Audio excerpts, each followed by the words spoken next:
Hello, Wargamers. Brother Zachareus here. Today, I suppose, speculation on the new Codex based on various leaks that we've seen coming from the White Dwarf in the last 2 weeks, more specifically this week.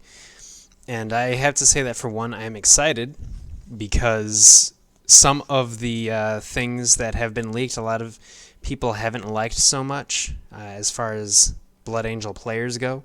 But I don't think that it's quite so bad, and there are a few reasons for that.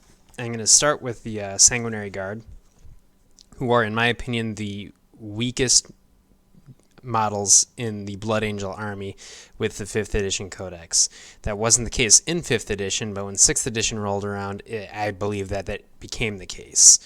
And I've spoken about this in the past, but by and large, summary, they are as expensive as Terminators, can become dramatically more expensive than Terminators, and are worse than Terminators in the 5th edition Codex.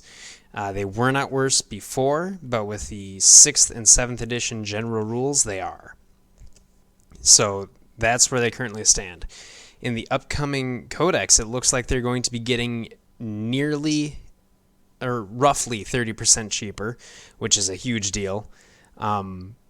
And they can be taken in groups up to 10 models, which is also a huge deal. And the reason for this is because the biggest problem the Sanguinary Guard have right now is that they will most likely die before they get to anything worth killing. They probably aren't going to get any of the stuff that I would like them to get, but they have a different niche than Terminators do, since they're by and large going to be AP3 with their Glaive and Carmines. They're unlikely to get a decrease in the cost for Infernus pistols or Power Fists, which are presently 10 points apiece, and that feels like that's maybe a fair point evaluation, although the Power Fist feels a little pricey when half them, well, 2/5 of them have axes anyway. But the big thing is they're going to be cheaper than Terminators are likely to be, since Terminators are still at 200 points for a squad of 5 in the 6th and 7th edition Space Marine Codex.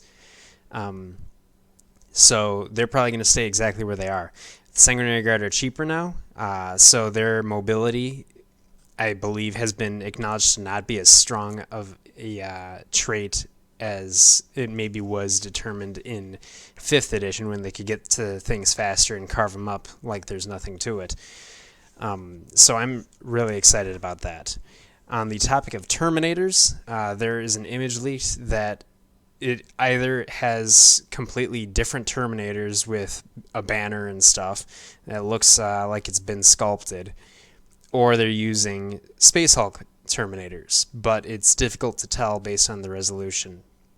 But Space Hulk Terminators typically don't appear in normal Blood Angel armies as advertised by Games Workshop. So it's my thought that that is actually a new Terminator squad, and the rumors surrounding that are that it is a Terminator Honor Guard / Death Company kit.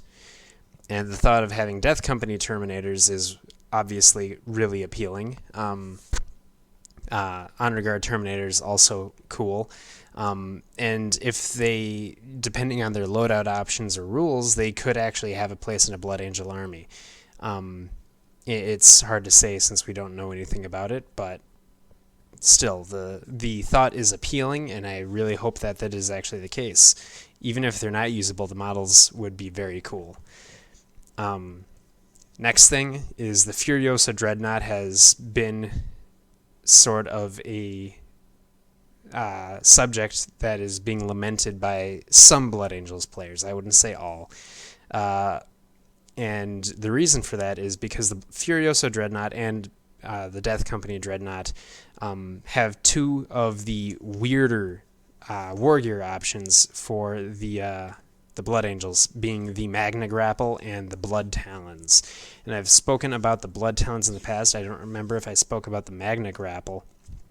But the Blood Talons used to be Strength 6, AP 3, with Shred, and if you killed something, or if you inflicted a wound with the Blood Talons, you would get another attack for free. And this could also create another attack. So you could potentially, if you were statistically, extremely lucky, you could have enough attacks to kill a 30 or 40 man squad. It probably wouldn't turn out that way just because that's not how math usually works, but in the most bizarre of circumstances, that is technically a possibility. The Blood Talons are being changed to be strength 2 times the user.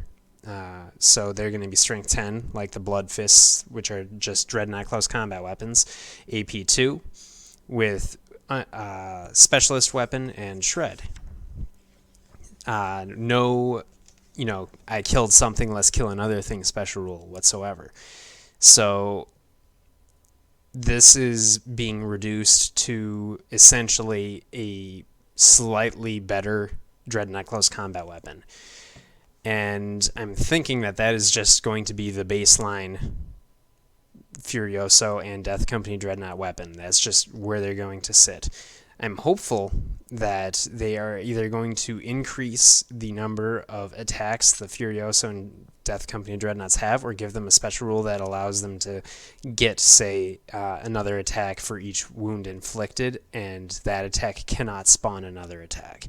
So it'd limit it to, say, 8 attacks on a charge instead of, potentially, 10, 15, 20 attacks.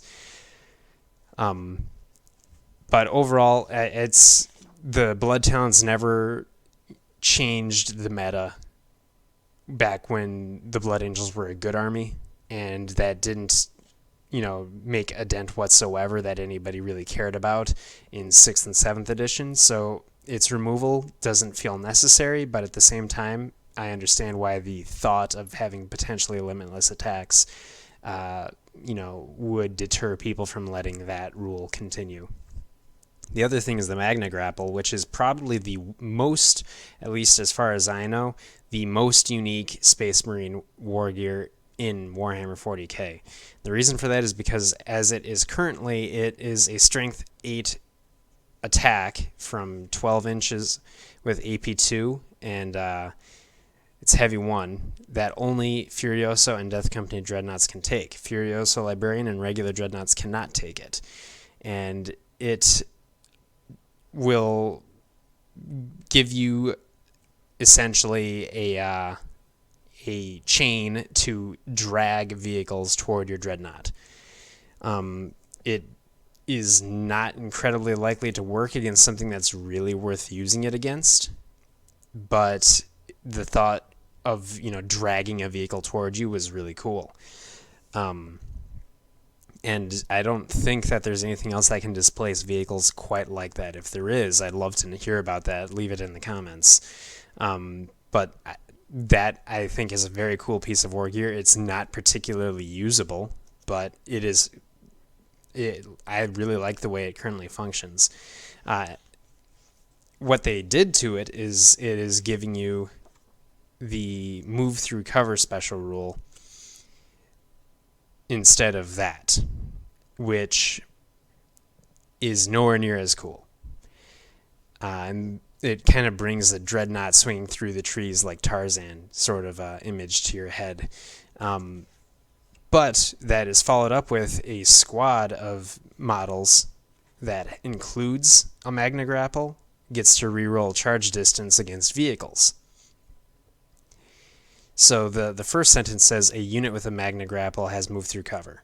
The second one says a squad with a model with Magna Grapple gets to reroll their charge distance against vehicles, which tells me that perhaps there's either going to be Furioso Dreadnoughts or Death Company Dreadnoughts mingling with other units in some kind of weird way, which seems unlikely, or the ability to have a squad of Dreadnoughts, which I think would be very cool.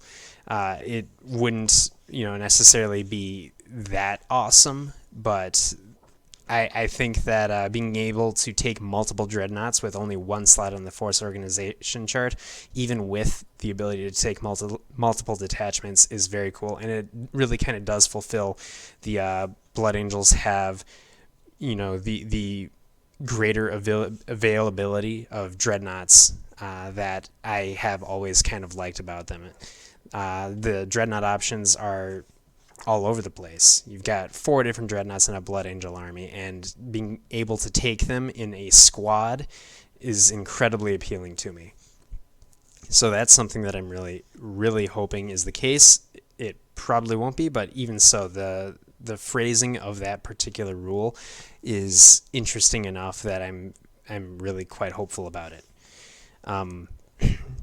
Other than that, the upcoming models look really cool. I'm hoping that the Terminator models are actually a thing, and I'm really hoping for a new Mephiston model, because the Sanguinary Priest looks really cool, could definitely double as Corbulo. Mephiston's model is embarrassing, really. Dante's model is really kind of sad for a Chapter Master, but at least it's dynamic.